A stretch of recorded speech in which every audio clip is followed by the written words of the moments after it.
So hello you guys and welcome back to my channel. So today I have for you this video where I am doing a client's makeup. Now this client happens to be my friend Augusta. So we started out by priming her skin with the Bare Minerals Prime Time in just the original variety. I focused that in areas where she might have larger pores or areas where she might get a little bit more oily throughout her evening. So once that's all worked in, I did use quite a small brush.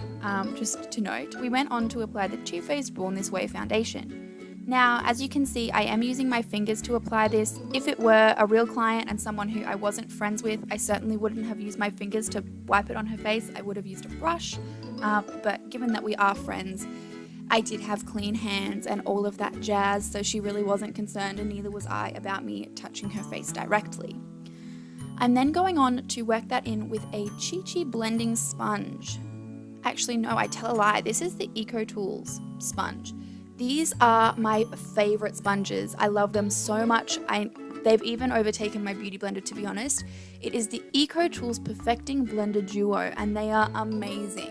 I really don't like, so you get two in the pack. You get like a little green one and a big green one, and I'm using the big one now. I don't like the little one, but I love the big one. And it normally costs about $16 to get both here in Australia, and I think it is totally worth paying $16 for just that sponge because it's amazing. So I then took my Tarte Shape Tape Concealer and just worked that underneath her eyes and also on top of the lid to provide us with a nice base for the eyeshadow to be placed onto later on. Also working down the center of the face just to provide a little bit more dimension. Otherwise it can look kind of flat if you don't work a lighter color down the center of the face. This is only one shade lighter than her skin tone, so it doesn't have to be anything, really adventurous, but I think it makes a big difference if you work a lighter shade down the center of the face. I then went in and set all of that with the Coty Airspun Loose Translucent Setting Powder in the shade Translucent Extra Coverage.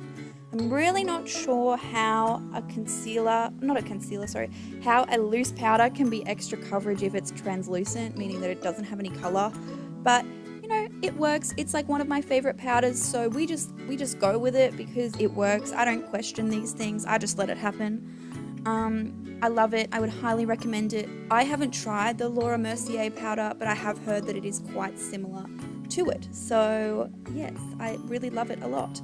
Setting her whole face down with that as well, because Gus did mention to me that she has a lot of oils produced by her skin, or she has oily skin, and so we did set her whole face. Then we took the Physicians Formula Butter Bronzer in the shade Bronze and bronzed up her cheeks, and then gave her a little bit of blush with the Milani Luminoso blush.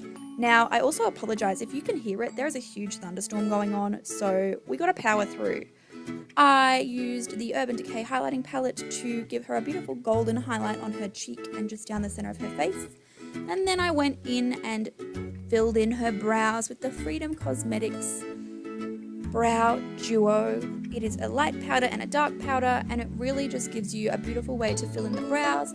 I go in with the darker powder in the tail and then work a little bit of the lighter color in the sort of front of the brow so that you don't have a super blocky look, because I don't love blocky brows. If that's your style, you go girl, you work it, but it's just not for me. So I do tend to try and give at least a little bit of a gradient at the start. I'm not that good at it, I must admit. When I was in high school and first starting out with makeup, block brows were my go-to, along with black eyeliner on the waterline only. But let's not talk about that anymore, because that's a beautiful story for another day.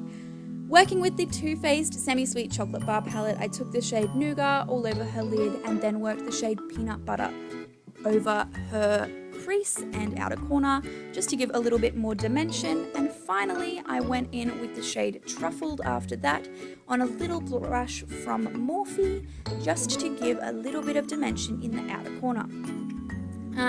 You can see me spending a lot of time blending. This is me applying Truffled. I do blend. I love to blend. Like, blending is my middle name. If you are doing this and you don't know how to blend, my rule is when you think you're done, you're not, and you should blend some more. So I took the shades Truffled and Peanut Butter under her lower lash line, which as you can see is very unpleasant, and then I set her whole face with the Maybelline Master Fix setting spray.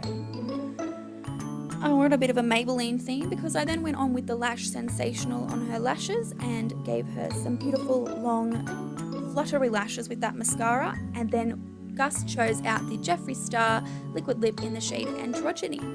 And so that brings us to the end of the video, my friends. Thank you so much for watching. If you did enjoy, please don't forget to give me a like and thumbs up. And other than that, I will see you next time. Thanks so much for watching. Bye guys!